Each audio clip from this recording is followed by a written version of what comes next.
Olá, sejam bem-vindos ao podcast Fintech Talks, onde você ouve as discussões sobre inovação financeira com os principais nomes do mercado financeiro, do mercado fintech. Hoje eu estou aqui com um amigo meu, Ricardo Dantas, e o objetivo da conversa de hoje é a gente falar um pouquinho sobre o momento atual da criptoeconomia no Brasil. Né? O Ricardo é CEO da Foxbit, ele vai poder falar um pouco mais sobre ele, e inclusive ele está aqui retratado, né?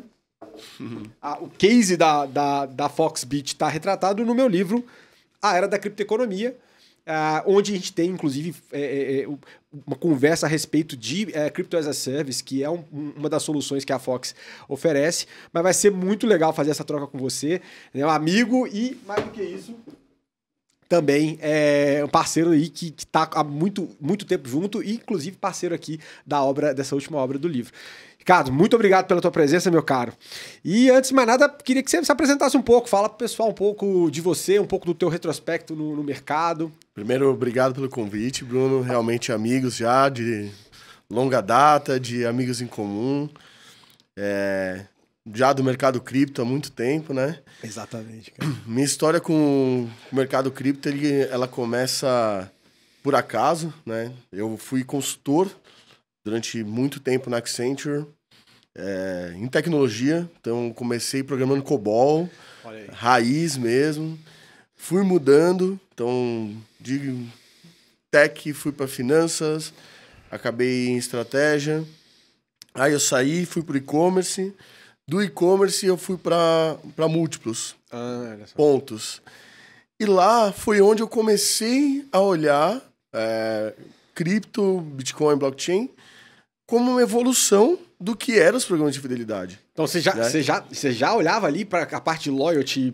Já olhava, comecei a entender, principalmente smart contracts, o que o Ethereum poderia fazer para o mercado de loyalty. E, ao mesmo tempo, o mercado de loyalty é uma primeira moeda digital. Sim. Né? E ali eu me apaixonei, comecei a gostar, comecei a investir em cripto. Coincidentemente, um dos fundadores do mercado Bitcoin, o Maurício Chamati, estudou comigo em Bauru. É mesmo, cara? E aí ele me chamou para trabalhar em cripto lá no mercado Bitcoin. Então, passei um período ali. E sobe e desce, peguei um primeiro bull, bear market, voltei para o mercado financeiro, não durei 2 meses. Falei, não dá, meu negócio é cripto. E aí eu, como já conhecia todo mundo, no momento que a Foxbit compra a Modiax, né, uma das exchanges que foram criadas no primeiro bull market de 2018, eu me junto ao grupo para tocar o dia a dia da empresa, né? A Foxbit ela foi fundada em 2014 pelo Canhada, o Guto, o Trovão. Foi fundada num grupo de Facebook, né? O que hoje é um Telegram. Antigamente era um grupo de Facebook. Grupo de Facebook, né? A história é muito interessante, inclusive dos caras não se conhecerem e sair rodando esse contrato no Sedex. Já foi. Não existia ClickSign, a assinatura já tinha por Sedex. Já existia 100% home office, cada um morava numa cidade. Só que, acho que pelo conceito da confiança, né, a confiança na rede, a empresa se formou assim. Que legal, né, cara? Depois de um tempo, o Canhada, o Trovão e o Guto, eles se mudaram para São Paulo. Sim. Aí sim começaram a trabalhar na Foxbit. Mas ela não era uma fintech. Sim. Ela era uma empresa voltada a um cliente, né? A Foxbit sempre foi uma referência em confiança, em segurança. Então, naquela época, ser essa referência trazia muito cliente, né? E eles operando. Isso durou até 2018 e 2019. Então, bull market, bear market, tudo aconteceu. E quando a Modiax se junta, é quando a Foxbit começa a usar a tecnologia mesmo, né? Porque até então usava a tecnologia terceira. A gente se junta e começa aí uma visão de tecnologia, né? Então, de 19 para 20, a gente preparou todo o sistema, ainda como uma exchange.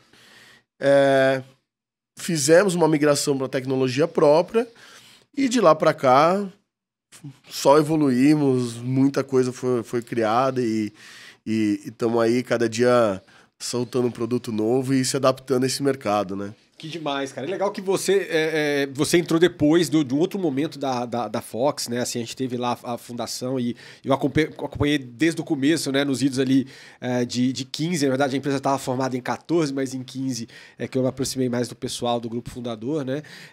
E você chega nesse outro momento que é bem diferente, inclusive um momento de mercado, né? Assim, eu queria pegar um pouquinho da sua percepção, né? Olhando para os idos de 2014, né? Quando começou toda essa história da Fox, onde antes disso a gente tinha o mercado Bitcoin em 2013, Bitcoin to You também, que veio lá ali mais ou menos desse período. Então era bem no comecinho mesmo das exchanges aqui no Brasil. E desse período até chegar no que está hoje, né? Como é que você faz essa leitura evolutiva do mercado, cara? Eu acho que tem um ponto principal que a cripto, né, blockchain, para mim foi o primeiro mercado que já nasceu globalizado. Né? Então, assim, não tem domicílio fiscal. Diferente do que aconteceu com o e-commerce, as próprias fintechs que foram se globalizando, cripto não. Cripto já nasceu. Então, no dia que tem uma Foxbit, um Bitcoin to You, tem uma OKX, tem uma Binance do outro lado do mundo, elas já são competidoras. Exato. Né? Então, isso foi um dos pontos que a gente percebeu cedo, como Foxbit. Olha, isso é global.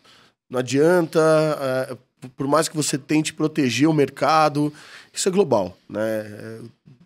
Você saía a exchange durante o bull market, com os ICOs também, projetos de qualquer lugar do mundo, e você estava ali super aberto, democrático, super né? democrático. Só que, ao mesmo tempo, a gente tinha que entender que existia essa competição, né? Então, quando a gente começa a entender esses movimentos e para ver para onde o mercado cripto estava indo, a gente entendeu também que, assim, olha, ficar somente como uma corretora ia ser muito complicado, né? O business de corretora, B2C, o varejo, ele é um business caro, né? O custo de aquisição, acaba com uma empresa. Né? Porque... E muita gente se perdeu nesse caminho aí, no mundo inteiro, falando desse não só nesse business, tá? Mas assim, nesse business especificamente. Sim. Porque o grau de competição escalou demais, né, cara? Demais. Então, assim, a gente começou a entender isso muito cedo e, ao mesmo tempo, a gente foi entendendo que, por estratégia, você tem que se adaptar rápido. Né? Então a gente foi olhando quais seriam as outras áreas que a gente poderia evoluir. Então ali em 2019, 2020, a gente já começava a falar em tokenização, a gente já entendia que cripto estava se tornando uma commodity, e no momento que se torna uma commodity, a gente como um produto... Isso varejo, né? O varejo, você começa a falar, pô, isso aqui vai ser aberto... A grandes instituições. Então a gente tem que entender como funcionava esse mercado para grandes instituições. Então a gente foi evoluindo, né? Toda a parte de tokenização, 2019, 2020, acho que nem se falava tanto na tokenização. Sim. A gente começou a estudar muito isso, começou a estudar smart contract, entender o que poderia ser feito, e aí a empresa foi se tornando um grupo. Sim. Né? Então hoje nós não somos só mais uma exchange. Nós somos duas exchanges, uma Brasil e uma internacional. Temos uma frente toda de business, que é onde a gente iniciou com a 99 no Crypto as a Service, mas tem vários outros produtos, gateways de pagamento, on-ramp, né, que seria a entrada da Fiat para cripto, toda a parte de tokenização, então tokenização de ativos reais, e também utilities, a gente começou a fazer... E a parte de grandes clientes, que é onde o Canhada, hoje, ele é mais focado, no OTC. Por quê? O varejo, ele entendeu também ali que a gente entendeu que existia um limite no varejo, né, um limite financeiro, um limite operacional, e com a adoção de cripto, a adoção das stablecoins, começaram a chegar grandes investidores, né? Grandes compradores. E aí você abre todo um outro leque de liquidez. Então, a exchange não teria liquidez para suprir esses grandes investidores. Então a gente começa a entender, opa, tem mais coisa aqui. Então, Hoje a gente olha muito esse business como uma liquidez, como uma maneira de entregar uma cripto mais barato, porque a competição aumentou, o preço começa a fazer uma grande diferença. Né? Tanto que no provimento de liquidez e no atacado, se a gente vai fazer uma comparação para o pessoal que talvez mais do mercado tradicional que está participando aqui e ouvindo a gente, vocês conseguiram ganhar uma representatividade muito importante, né? Sendo inclusive aquele player que está provendo, né, que está fazendo isso rodar no background entre as grandes corretoras também que atuam no país. Sim, na parte de liquidez, a gente fez um movimento também muito pensado, que foi: vamos procurar um player estratégico para ser nosso sócio. Sim. Né? Então, a Foxbit conversou com praticamente todas as grandes corretoras mundiais, porque a gente entendeu que nessa competição, tecnologia e liquidez são fatores-chave. Quando você fala em tecnologia, um exemplo que eu gosto de dar é que no Brasil você tem 1.500 pessoas, em torno, né, de 1.500 pessoas trabalhando com cripto, se somar todas as corretoras, todas as empresas. A OKEx, uma Binance, uma Coinbase, ela tem isso de desenvolvedor. Isso, é verdade. Então essa competição ela é muito complicada. Né? E o outro lado da liquidez, o que é feito hoje no mercado brasileiro inteiro, em volume de cripto, não representa 10% do mercado de Nova York. A OKEx ela chega a fazer 25 bi de dólares meses só no mercado spot. Isso aí. Então a gente entendeu que, como que a gente se aproveita disso? Então a gente fez esse deal estratégico, né? Onde a gente começou a trazer e entender também... Eles entraram que ano mesmo? Eles entraram em 22. 22. 22. Ano passado mesmo, é verdade. Foi uma conversa desde 21, no meio da pandemia, totalmente online também. A gente não se conhecia, e foi bem legal isso. Foi numa base de uma confiança. A gente não se conhecia, a gente foi conhecer os founders depois da pandemia que eles vieram para o Brasil. Olha só. Depois de tudo assinado. Mas foi um movimento pensado. E deu fit também. Deu né? fit.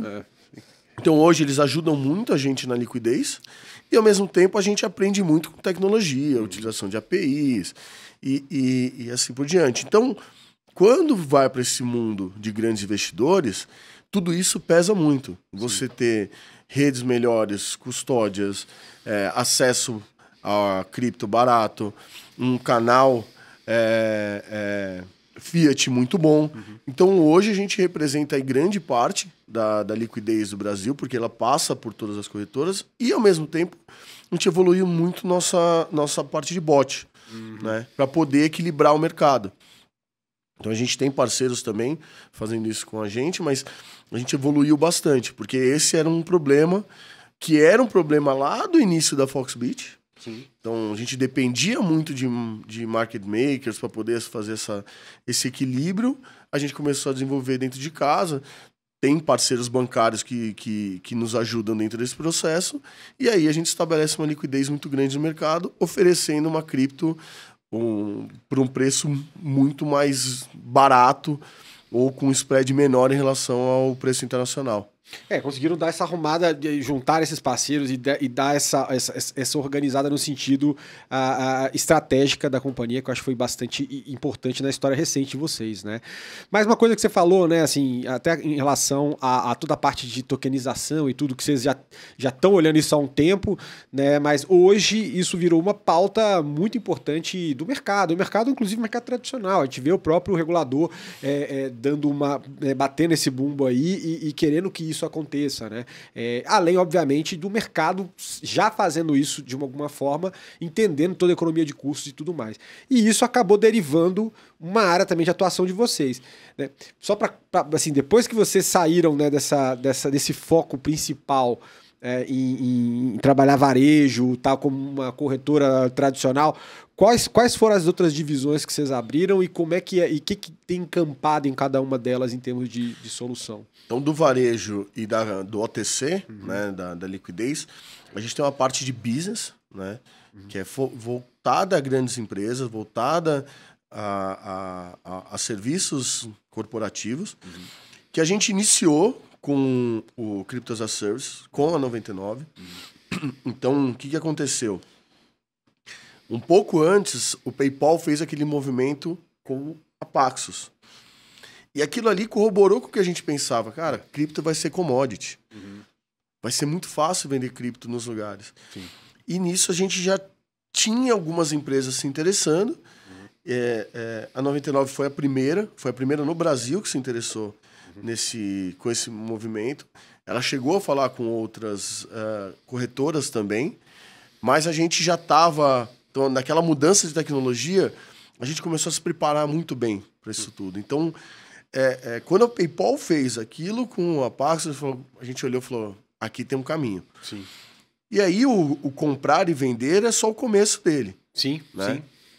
É só o começo dele. Então, assim, hoje a gente já tem toda essa parte, se o cliente quiser sacar, depósito, cliente do B2B, né? Então, assim, um neobank que quer ter um saque cripto, depósito cripto, uma wallet, comprar ou vender, staking, até que futuramente eu acho que vai ficar mais claro como vai funcionar esse processo.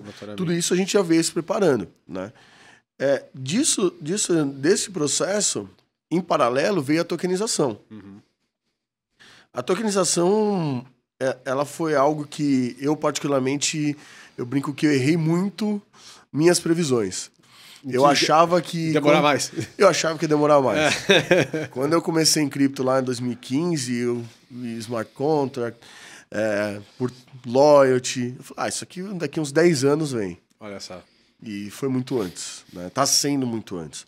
Então, esses exemplos de tokenização de direitos creditórios, precatórios, ou os mesmos utilities, ele simplesmente explodiu, né, ao redor do mundo e no Brasil. Então, temos vários casos, tem casos de agro, tem casos de utilities, tem loyalty, tem precatórios. Então, isso explodiu, né? E eu acho que, ao mesmo tempo que isso explode, falando de cripto e da tecnologia, começa a ser o interesse de grandes empresas, né? Sim.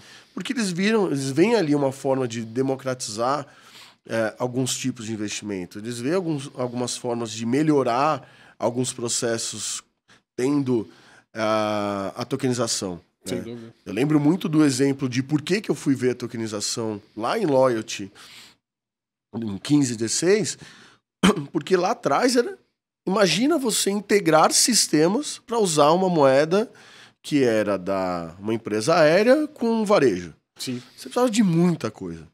Integrações e banco de dados.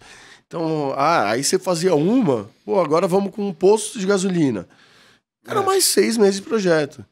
No momento que se torna um token, é automático. É isso. É automático. Né? Então, isso me chamou muita atenção. Né? Essa facilidade. Então, ao mesmo tempo que isso foi se adaptando dentro da Foxbit, a gente foi vendo o interesse crescer e nisso a gente foi criando essas linhas de negócio. Hoje nós somos 3 empresas diferentes dentro do mesmo grupo e cada uma olhando essas oportunidades. E o mais engraçado é que muito disso foi orgânico. Então aquela confiança na marca que foi criada como uma empresa de cripto, blockchain, as grandes empresas começaram a falar com a gente assim, vocês fazem isso? A gente fazemos. Até hoje, assim, né? Sim, sim.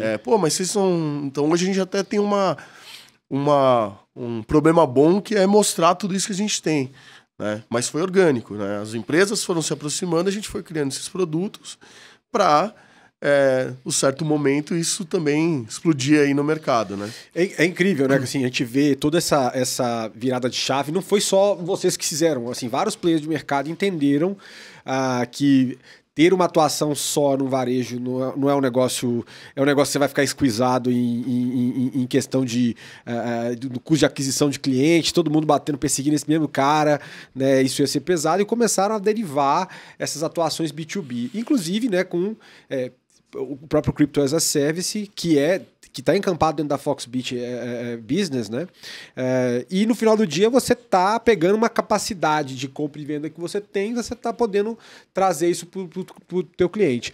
Voltando para o caso, inclusive, da 99, né, que é um caso que é citado também do meu livro e tal, na era da criptoeconomia, eu queria entender como é que se deu, né, assim, se puder contar um pouco esse case, né, desde a aproximação, como é que se deu esse interesse por parte deles, né, o projeto, né, o tempo que levou e tal, e como que tem, e depois do projeto lançado, como é que isso está rodando na praça aí hoje?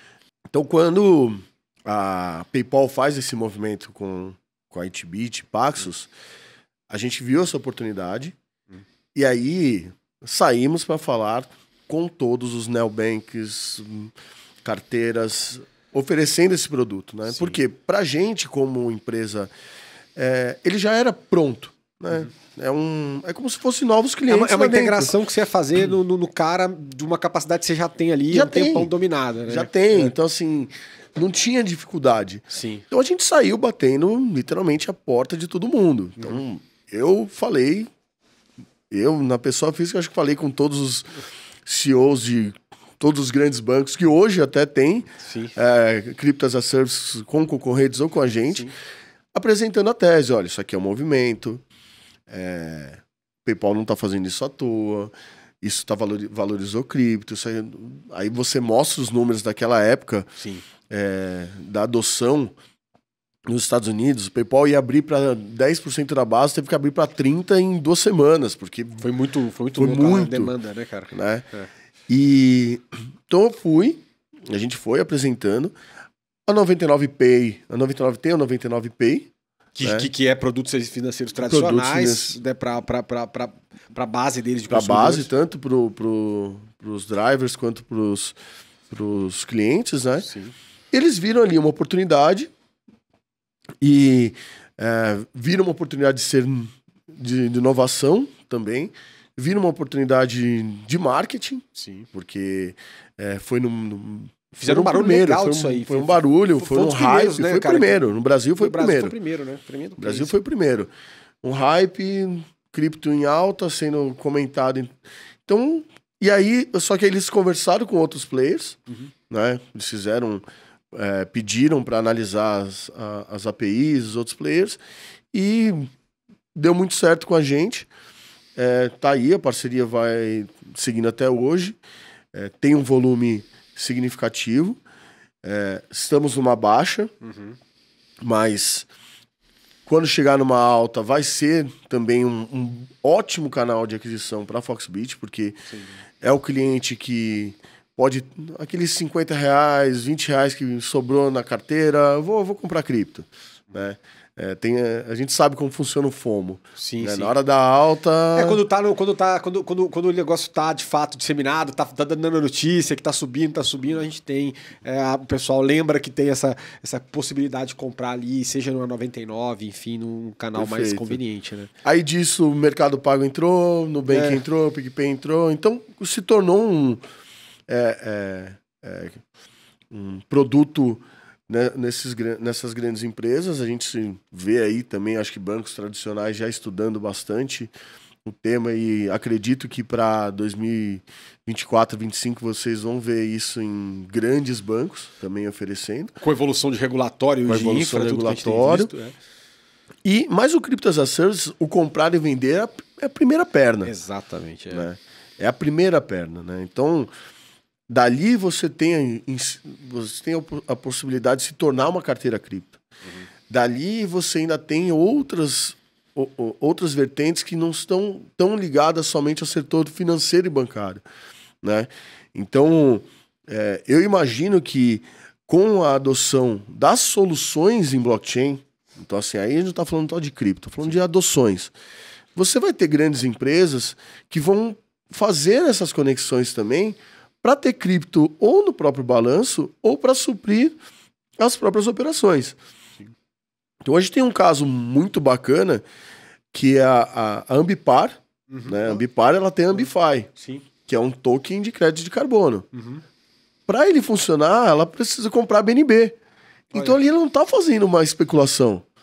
Aquilo ali já virou uma rotina interna deles. Rotina interna. Olha só. Então você imagina que ela está usando uma solução para tokenização em cima de uma rede que ela precisa abastecer essa rede, então ela começa a comprar no mercado. Olha só. Você está falando de um item de tokenização. Quando a gente começar a falar de usar cripto em soluções de supply chain, identificação... tudo isso tokenizado, essa tudo isso realidade... tokenizado, exatamente. O Crypto as a Service ele vem como uma necessidade. Sim, ele é a portinha de entrada. É a porta de entrada. Exato. Então, eu vejo todo esse processo do Crypto as a Service e da tokenização, assim, vão ser frentes que as empresas vão tocar. Sim. Né? Então, quando a gente vê o que a Ambipar fez com a Ambify de crédito de carbono, eu acredito que grandes empresas internamente vão começar a fazer produtos tokenizados. Sim, sim. Né? Então, temos casos no agro, como representação da commodity, ou até como eu tenho meus recebíveis aqui que eu posso oferecer em uma outra plataforma. Uhum. Né? Então, o Crypto as a Service e o comprar e vender é a primeira parte. Tá? A gente enxerga isso que daqui a algum tempinho a gente vai estar no dia a dia não só do setor bancário, mas de grandes empresas também que forem para esse caminho. E aproveitando até esse gancho, né? Porque essa é uma visão que a gente tem muito clara, inclusive de grandes players olhando para o mercado financeiro entrando e outros players que orbitam aqui, né, de outros setores também, fazendo, como você mesmo disse, atuações dentro dessa realidade tokenizada dentro da criptoeconomia. Como é que você enxerga essa evolução agora que a gente tem um processo regulatório que certamente também é um catalisador de tudo isso, né? Você vê aí, a gente está com um processo de consulta pública já iminente, né, para acontecer. Como é que você tem visto, né, e obviamente como uma empresa que está situada dentro desse mercado, participando dessas discussões, mas muito também no sentido de o que você vê de pontos positivos ou potenciais complicadores, né, que o fato da gente ter já e dela ser amistosa de uma forma geral, já é algo que dá para entender que vai ajudar a potencializar e impulsionar, mas eu queria essa leitura sua também de como isso está se dando na prática, né? Mais um erro meu, tá? Eu achava que isso ia demorar mais. Muito positivo, tá? A regulação ela vem para ajudar tanto as empresas quanto as pessoas entenderem o que é cripto. Então, claro, desde a situação mais simples aí de diminuir essa quantidade de pirâmide, ponzis e tudo isso. Que só tá usando o nome do negócio. Só usa o nome, não tem nada a ver, mas ela já ajuda, porque já deixa isso mais claro, né? O assunto vem à tona.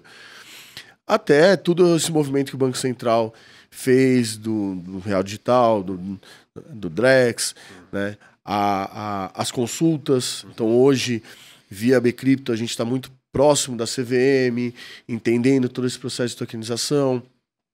O Banco Central já dando essas diretrizes, né? Já foi escolhido como órgão regulador. O meio político se interessando também. Então, tivemos aí o caso da CPI das pirâmides, que a gente tenta separar ali, né, o joio do trigo. Sim. Então, que também precisa ter uma melhoria de entendimento até dos parlamentares também sobre o tema, né? Porque eu acho que se para a população geral, às vezes o cara bota tudo no mesmo balaio, né? E às vezes fala assim, então é tudo pirâmide e pô, fecha, já proíbe tudo isso aí, com a visão de uma população mais leiga, até mesmo dos parlamentares que são representantes da população, né?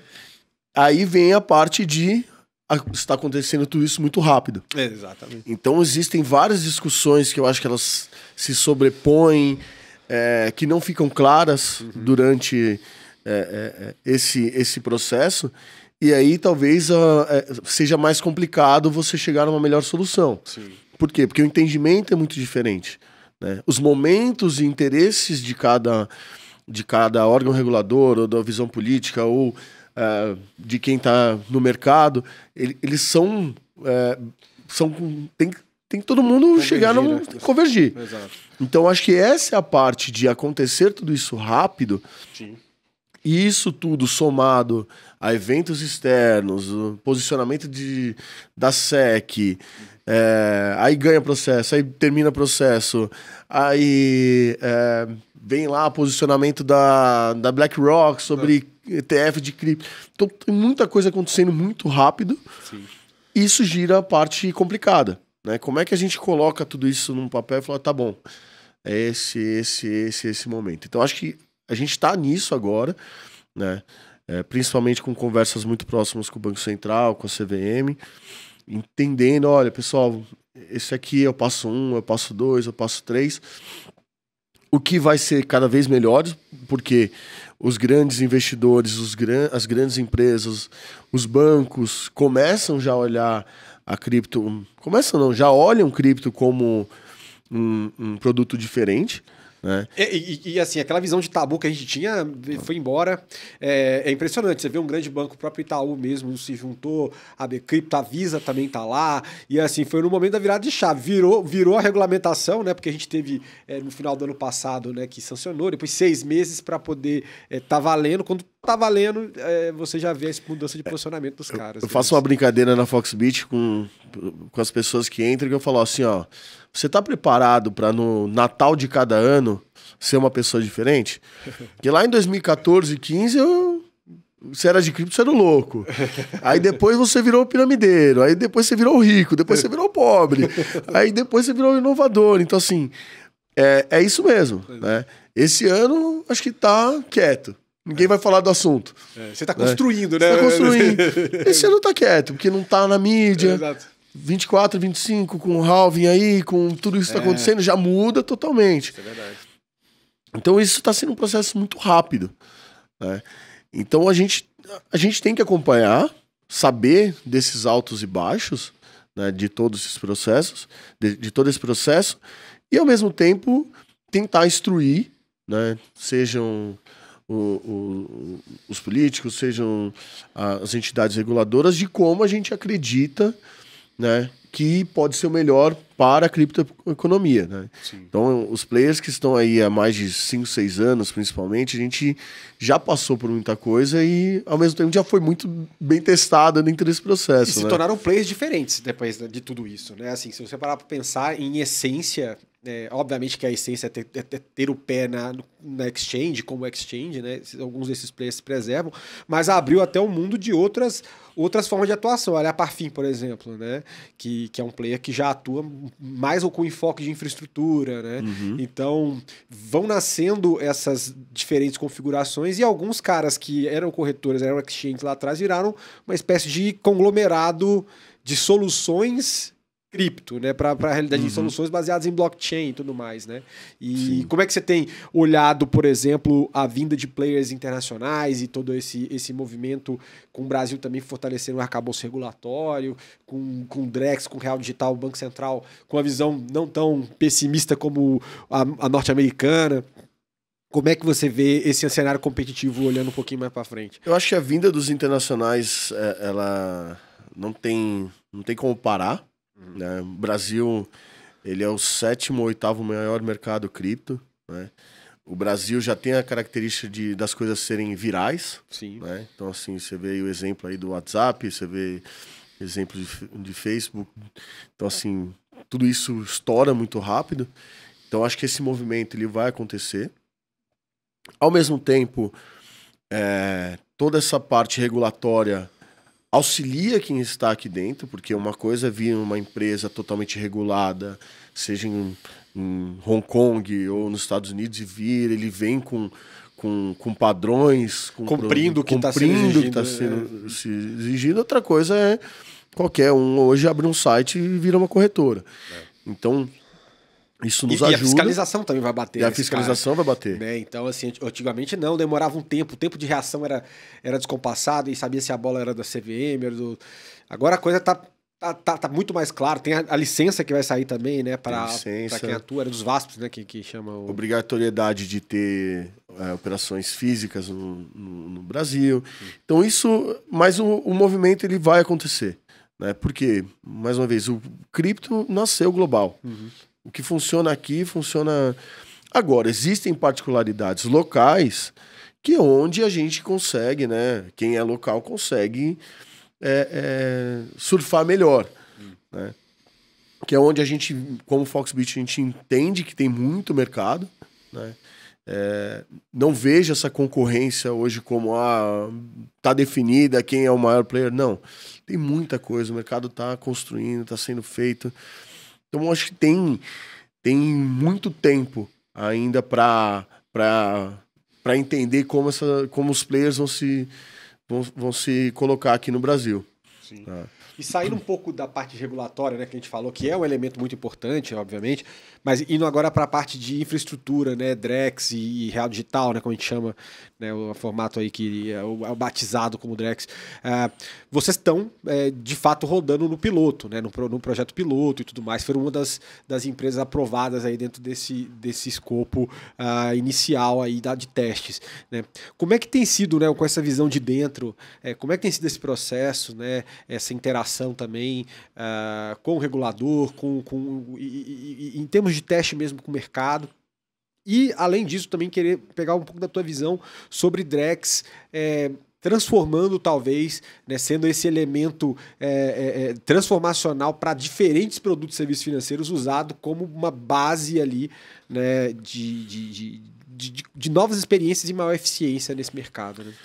Esse movimento para seguir no consórcio, né? A gente tem um consórcio que foi liderado pela TecBan, e para ser um dos players no Sandbox para testes. Primeiro, acho que pelo consórcio já foi muito bom, porque ninguém sabe de tudo, né? Então, são muitas cabeças pensando com vários pontos de vista diferentes, com expertises diferentes. Sim. Então, assim, isso está sendo muito rico. Reuniões semanais de atualização, processo. Então, isso está sendo muito rico, a parte do consórcio. O Banco Central está deixando esse processo muito claro. Então, quais são os objetivos, o que é para ser feito nessa fase, o que vai ser feito na próxima, o que foi jogado para frente, para trás. Porque o Drex, ele é muito aberto. Né?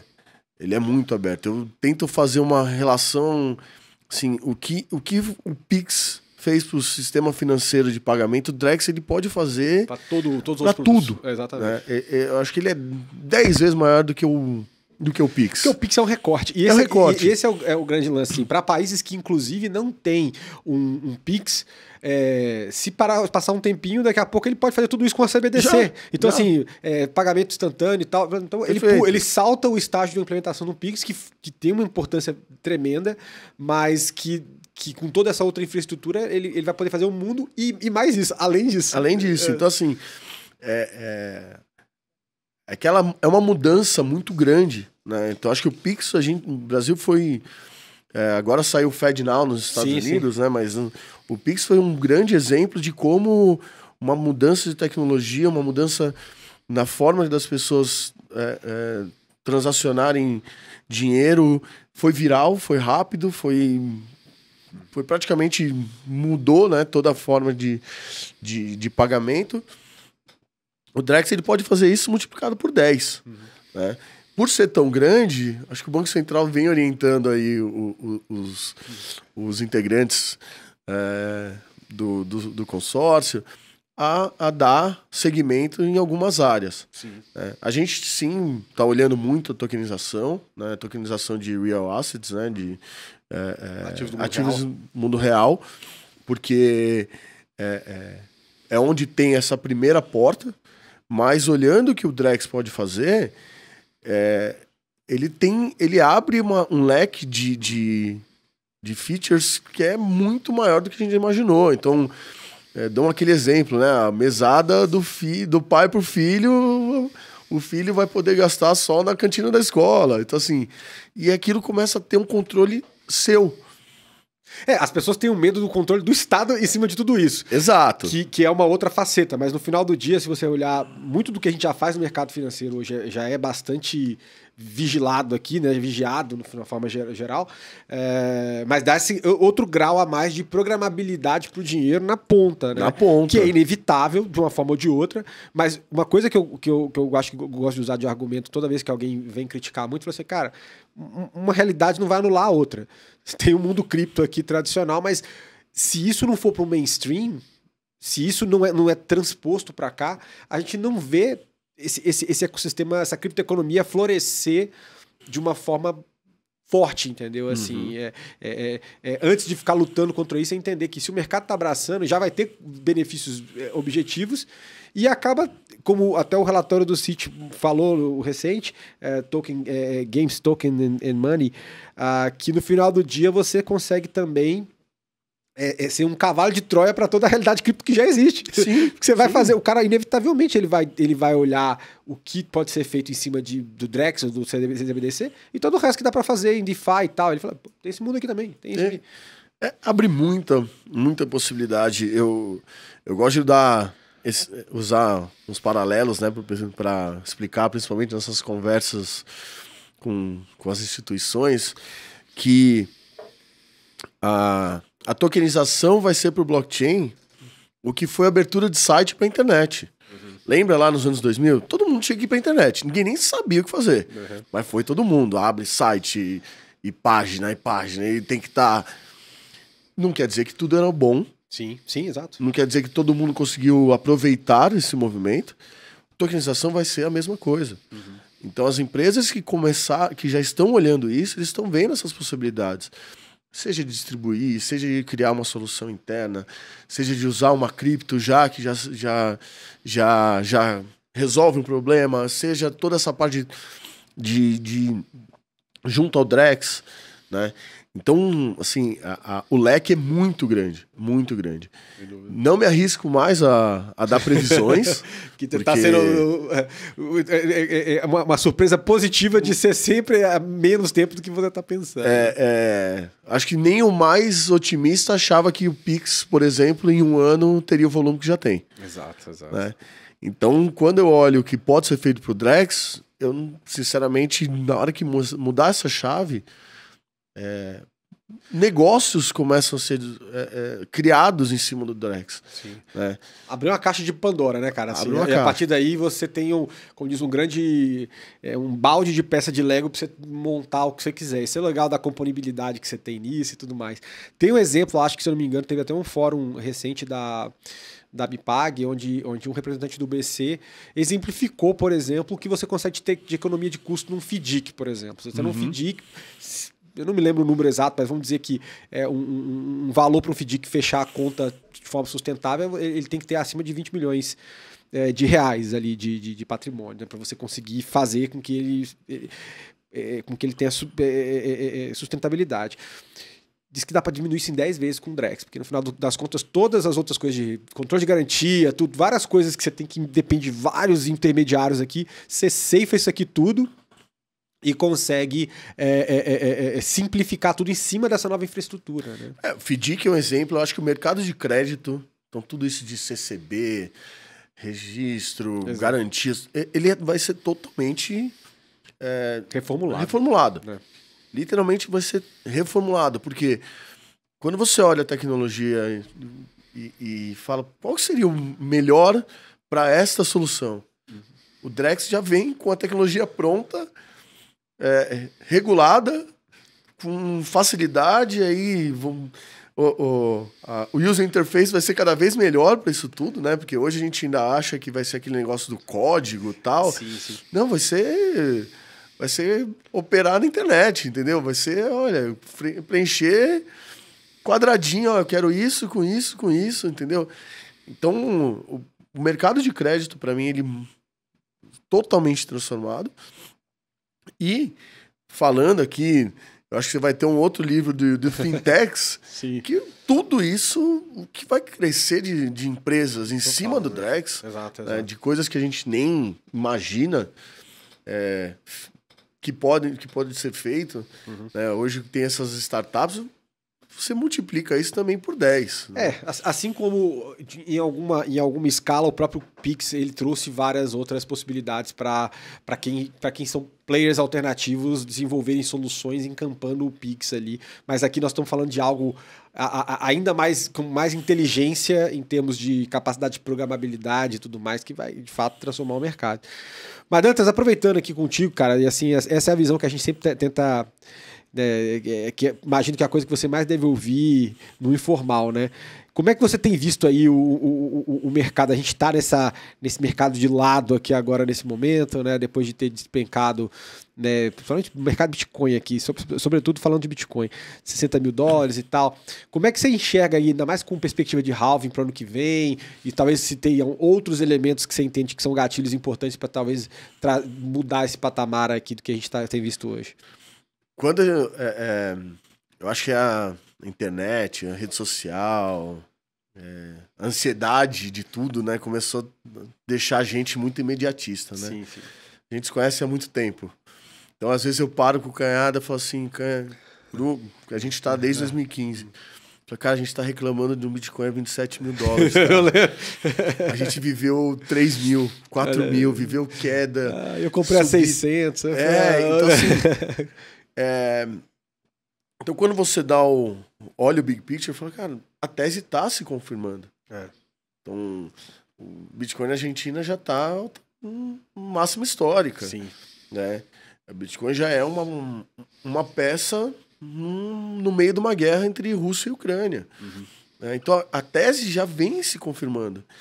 E aí, quando você coloca tudo isso no papel, você fala, pô, chegou a 69 mil, mas tá 27 mil dólares, né? Você fala, acabou. Existe um site que diz, né? Quantas vezes o Bitcoin foi declarado morto. Então, quando você olha isso tudo de uma maneira abstrata, você fala assim, pô, a tese está se comprovando, a tecnologia está se comprovando, a adoção só aumenta. Os outros casos de uso que orbitam ao redor, que é ecossistema como um todo, a Lightning também, tudo camadas, né? Tudo. Aí você vai para uma outra esfera, né? Você pega o CEO da BlackRock há 2 anos atrás falando que era um lixo. Hoje ele fala que é o melhor ativo já inventado, ativo financeiro inventado pela humanidade. Né? E aí tem 6 ou 7 ETFs para serem liberados nos próximos 6 meses, com halving no mesmo período. Nossa, isso vai... Assim, tem todos os elementos. Tem todos os elementos. Outros pontos, né? A China proibiu, só que agora Hong Kong liberou. Olha só. Então você começa a ver uma cena do outro lado, pô, tá bom, não era assim, né? Proibiu a mineração e utilizar, mas já começa a olhar isso como uma vantagem. Então quando você olha isso tudo de maneira completa, você fala, pô, a tendência é subir. Sim. Né? E ao mesmo tempo, o mercado financeiro tradicional, né? Dívida americana aumentando, inflação mundial, né? Todo mundo tá fazendo tá postando ali valor, o que representava R$100 em 94 e o que representa R$100 hoje. Aquela cestinha de carrinho de compra. A mesma coisa aconteceu nos Estados Unidos. Totalmente. Então, todo o conceito tá se provando e a tecnologia também. Então, sim, a tendência no longo prazo sempre foi pensar numa alta. Né? A gente, como assim, entusiastas, a gente não consegue falar que seria diferente. Né? Logicamente, sempre com o pé no chão. Né? Porque uma coisa... As pessoas confundem muito essa visão do que é o Bitcoin com o que é investir. Exato. Saber investir serve para qualquer coisa. O que é o Bitcoin em cima disso? O Bitcoin pode ser uma ferramenta. Então, existe essa mistura. Né? Então, a pessoa não consegue separar isso e vai apostar tudo num Bitcoin. Pô. E na verdade, às vezes é muito movido pelo afã do momento e tal. E é óbvio que a gente está dentro do mercado há mais tempo, a gente consegue ter uma leitura um pouco mais... Né, sem um componente do desespero ou do imediatismo, como você falou, né? Mas a tendência, sim, para o ano que vem é alta, com volatilidade, porque tudo não tem como isso não acontecer, uma alta sem ter a volatilidade junto, então, assim... Tem que ter um coração bom. Faz parte do processo. Mas, assim, a própria vinda dos institucionais, que é um negócio que tem acontecido em certa medida, mas que tem tudo para explodir já bem em breve, também eu imagino que é um elemento que pode virar bastante o jogo. Né, sim, cara? E mais do que isso, não só a questão só falando de Bitcoin, a adoção tecnológica aumenta muito. Tem aumentado muito. Então, assim... o Brasil está na frente falando de um Drex e tal, mas o mundo inteiro está falando de tokenização. Exato. E mesmo sem estar, às vezes, com um componente regulatório muito bem estabelecido, mas estão fazendo dentro do que dá para fazer, porque entendem que isso tem uma vantagem competitiva tremenda, né? Sim, então você vê esse movimento na Europa, Suíça, né? A Suíça já tem o Vale do Silício de Cripto ali, sim. Crypto Valley lá. Japão. Então, o Japão já está regulado há muito tempo, só que as grandes instituições agora estão entrando pesado. Então, sim, a tendência em relação a preço é subir, sim.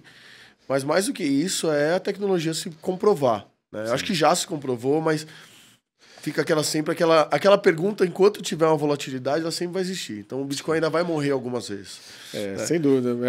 Faz parte. Você já tem o coração testado, eu também. A gente tá...